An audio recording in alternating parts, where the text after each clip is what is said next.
The chair recognizes Senator the Honorable Darren Henfield. Thank you, Madam President. Good morning, colleagues. It was quite fitting this morning, the devotion by the chaplain, who spoke of the power of one. I find myself one today in this place.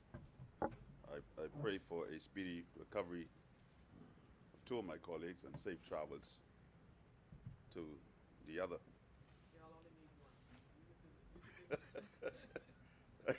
I appreciate the vote of confidence. Madam President, as I commence my contribution to this debate, this compendium of financial services bills, digital assets registration, exchange bill, and securities industry bill, along with the CAF bill, you know, I heard the Honorable Minister practicing his Spanish. Corporacion, the Andina de Formento bill. I want to say with your permission, to the authorities with responsibility for power, for light and Grand Key, that people over there are calling, and they have been without power for quite a while now, and yeah, Grand Key, just north of Abaco.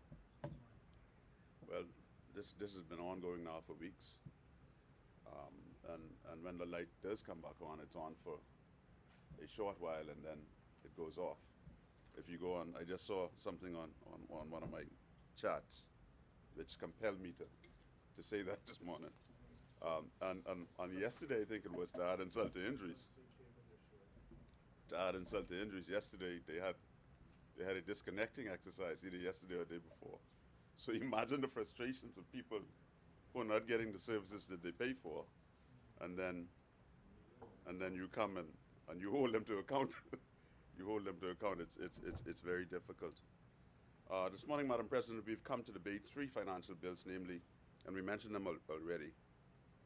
These are not controversial bills that we've come to debate, although we will make a few observations that we believe are necessary. It is our information that the DARE and securities industry bills are mainly industry driven, and we support that because, as indicated by the minister who moved these bills, industry participation is always foremost in our minds as legislators when we come to make these laws, because who best is positioned to tell you what is needed than those who practice in the industry itself. I also hope that the government is making good use of our new embassy in Brussels, and staying on top of things there, because as we know, sometimes these emails come to you over the Christmas, and you're expected to reply in 2 weeks. In the Bahamas, we go on a break for a few weeks in the Christmas. We in the official opposition fully appreciate the importance of the financial services industry to the Commonwealth of the Bahamas, and have determined to stand in solidarity with the government as we face the world that seemingly questions our right to exist in this lucrative arena and market. And so, Madam President, despite our success in tourism, which arguably accounts for some 80+% of our economy, we appreciate that the financial services industry makes up 10 to 15% of our economy. This is a very important plank in our economy, and we must do all that we can on either side of the aisle to protect it. I read recently where it was noted that the Bahamas' financial services, including a growing cryptocurrency sector, is the second most important driver of the economy, accounting for, as I said, 15% of our GDP.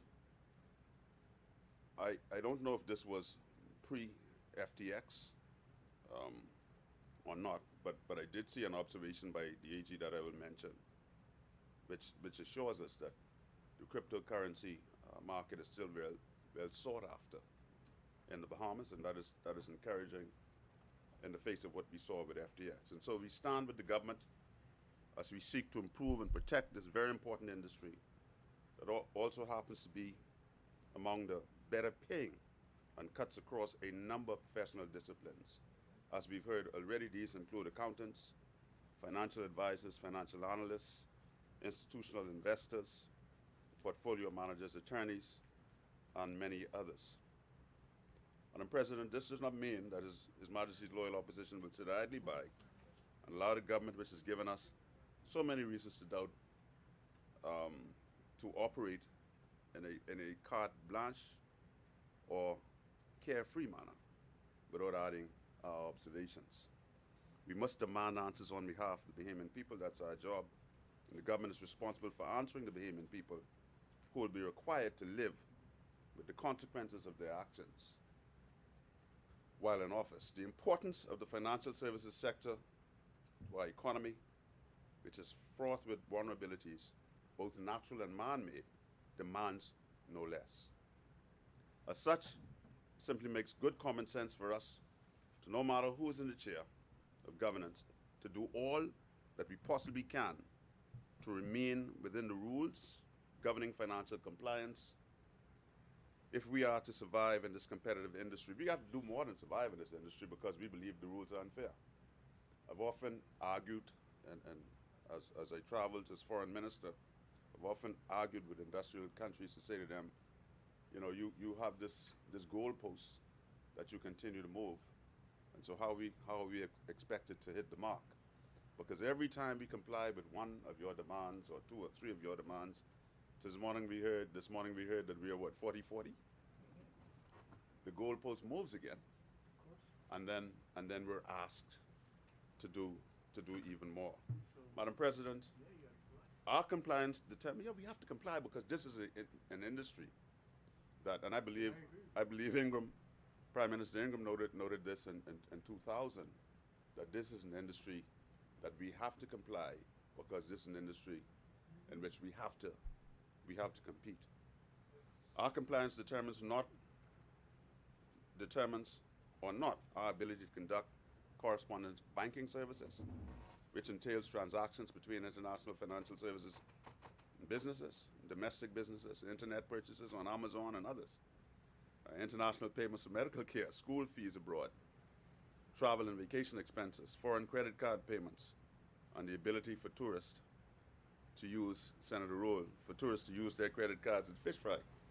Can you imagine if we don't comply and they threaten that they're going to remove our ability to do correspondence banking, and a tourist will show up at your fish fry with an American Express or MasterCard, whatever, and try to tap it, and find that we can't go through the facilities that their supplies afford.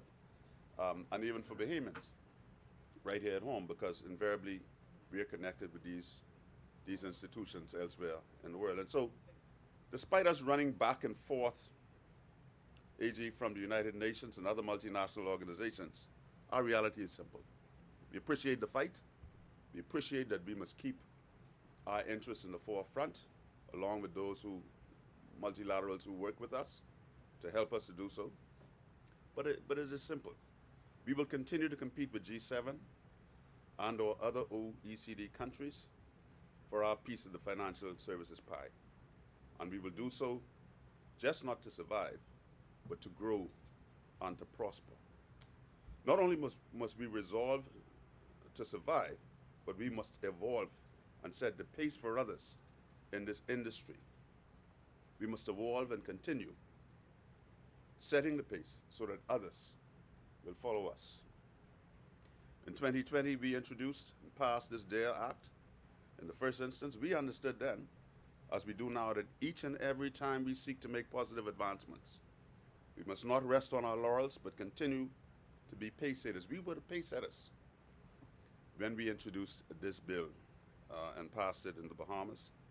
And the industry was hungry for such an opportunity to be able to participate. But we must continue to be pace setters in this industry that can be so lucrative and rewarding to Bahamians. But it is such a tenuous industry. So many other dynamics depend on our prosperity in this industry. We also appreciate that we have to exceed our competitors, because sometimes the rabbit never gets a chance to hold the gun.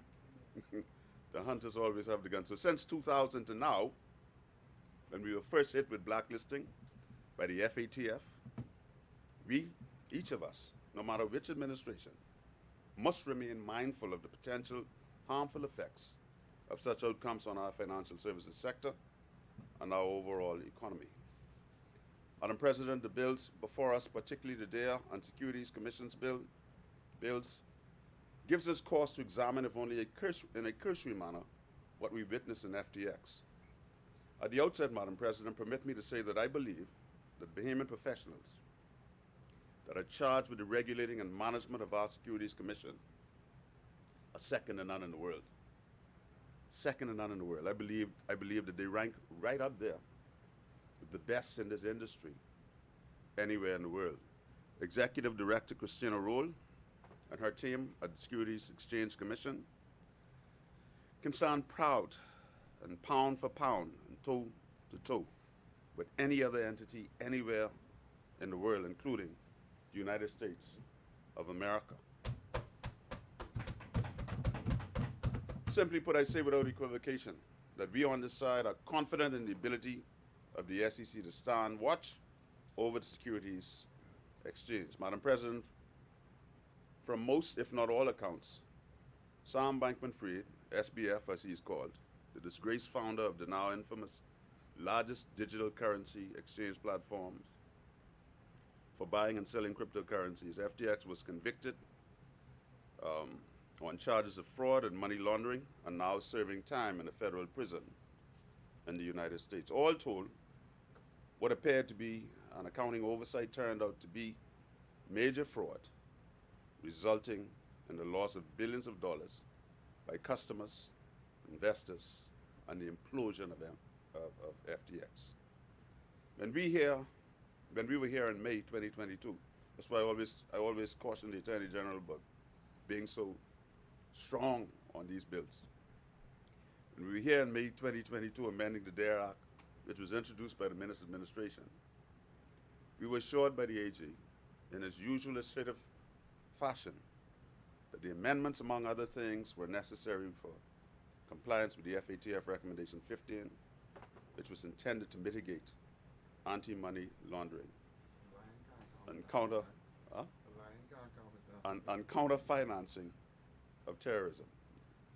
As we get older, we change a lot of things. We change a lot of things. So, Madam President, the AG is reported as stating in this place at the time that while the opposition may claim credit for the legislation's meaningful implementation, was being executed by the Davis administration. So you take it? Take it and go on with it, right? So we are committed to ensure that this is, and I quote, we are committed to ensure that our legal and regulatory frameworks relating to digital assets are kept up to date and fully aligned with sound and accepted international standards, including FATF's recommendations. This is how the New Day government works. We will fulfill promises without hesitation.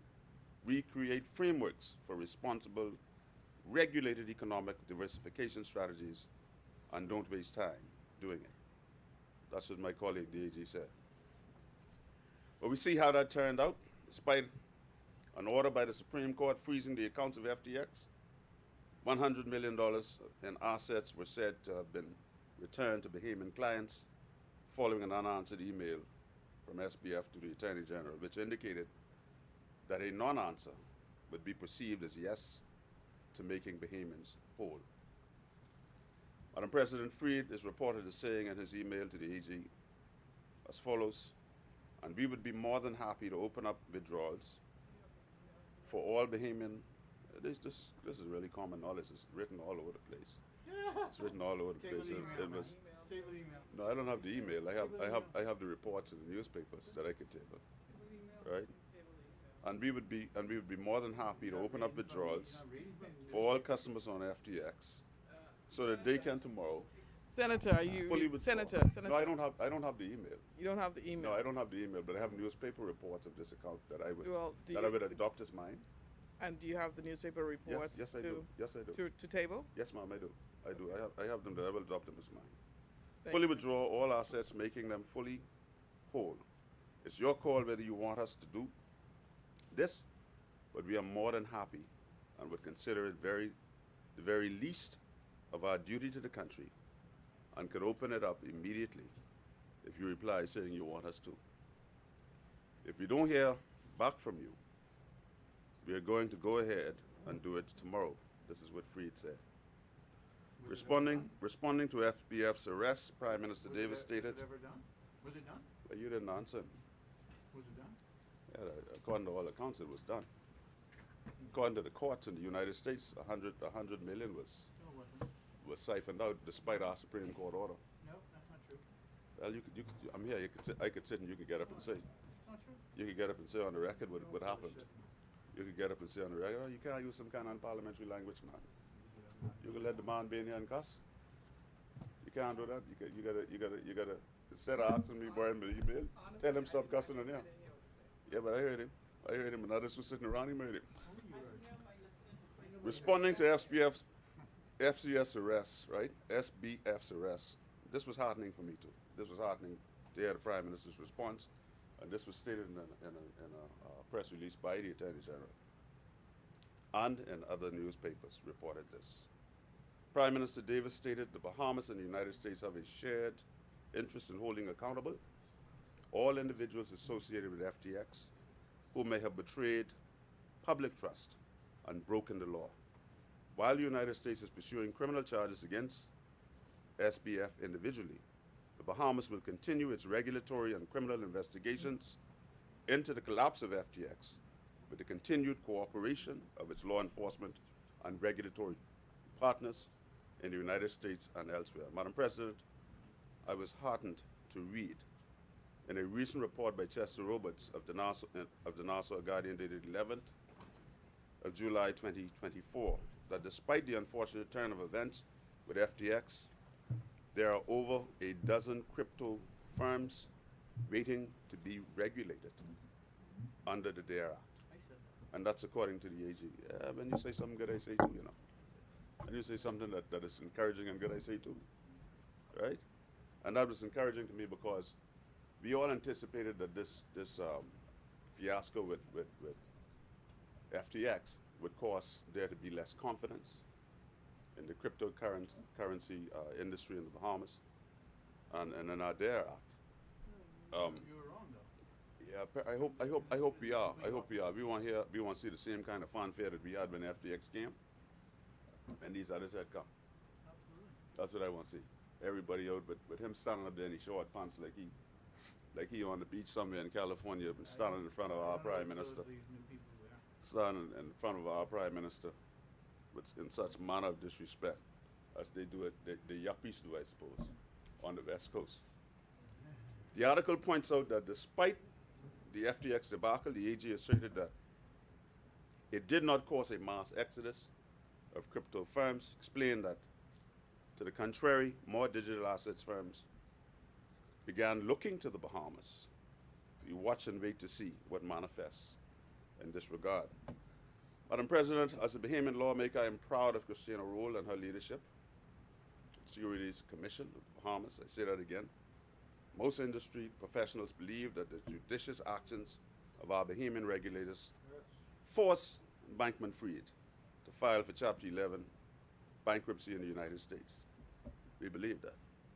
When she went to the Supreme Court and moved, he was forced then because the cat was out of the bag.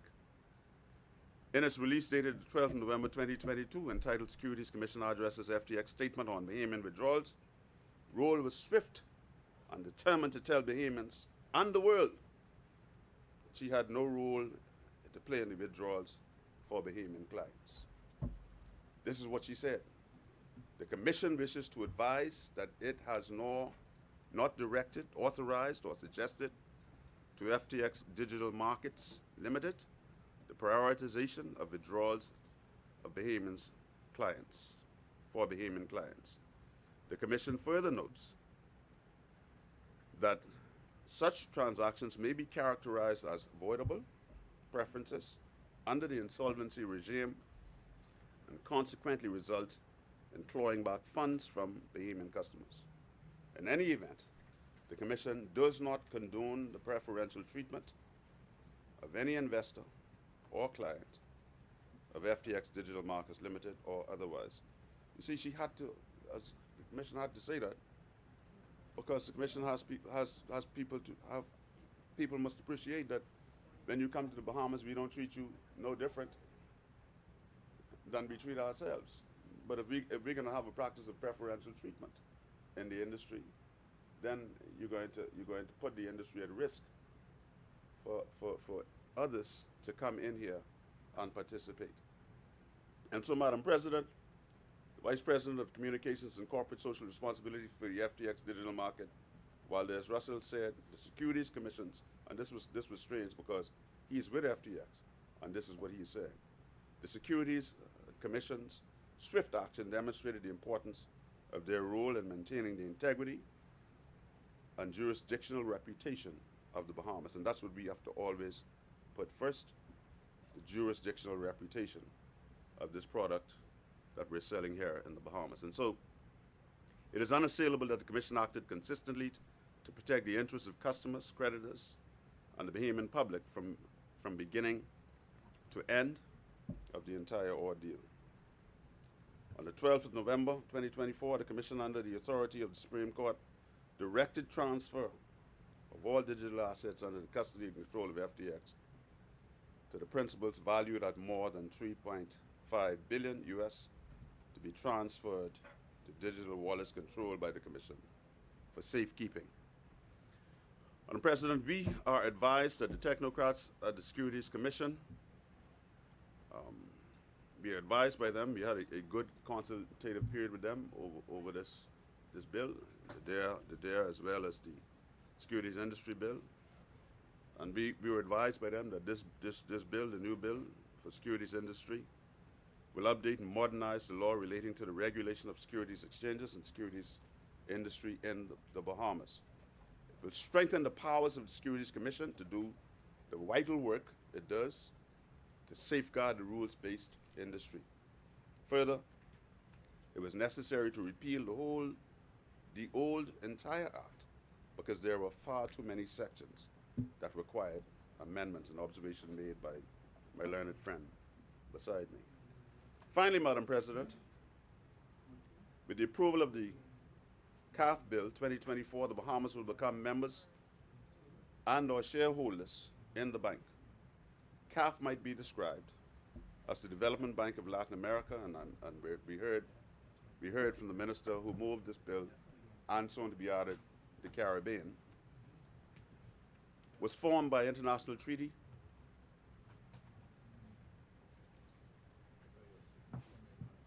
Mr. Vice, it was formed by international treaty between the Republic of Bolivia, Colombia, Ecuador, Peru, and Venezuela in 1968. I've also heard CAF described as a sister bank of the Inter-American Development Bank, or the IDB, of which the Bahamas was a member since 1986. We joined fellow Caribbean countries, like we've heard, Trinidad and Tobago, Barbados, Jamaica, as members of the bank. And we are in the queue, as we've heard also, with Grenada. Let me see who all it is. Grenada and Dominica. So we are in the queue with them for ratification. We know that the minister whose signature appears on the agreement signed this agreement in Washington in April of 2024. Yeah, April of 2024, just ahead of the budget. But he didn't tell us nothing about it in the budget. Not a word about this in the budget. Not a word about an outlay of $50 million. I'm advised that the CAF does, and this is a quote that somebody sent me when I was doing my research in the region on this. Somebody sent this to you? Yeah, a friend sent this to me. Just somebody? Yeah. I'm advised that CAF does precious little work in the Caribbean, though. But they're trying to do better. This is what they said to me. They're trying to do better. You know, as a former foreign minister, you still have certain contacts that you could talk to, and you ask them how things looking, right, with this particular organization. And Stacey Richards Kennedy of Trinidad is now the regional manager for the Caribbean, and so I got good source. They tell me good information, right? So I don't think I saw it written anywhere. Joining this institution will cost the Bahamian people $50 million over the course, well, roughly, nearly $50 million over the course of the next 2 years, as set out in Part 1 of the schedule in Section 2. We on this side, however, are troubled over the notion that this agreement was signed in Washington in April 2024, but we heard nothing of it in the budget. We heard nothing about it in the budget. I don't even remember a line item from my friend suggesting that this was happening.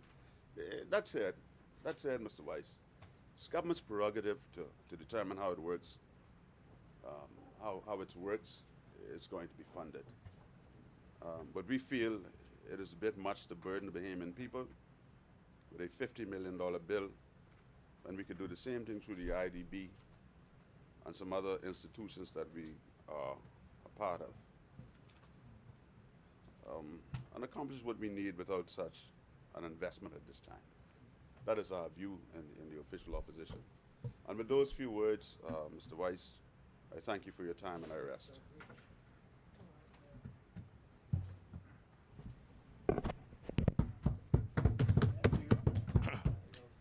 As many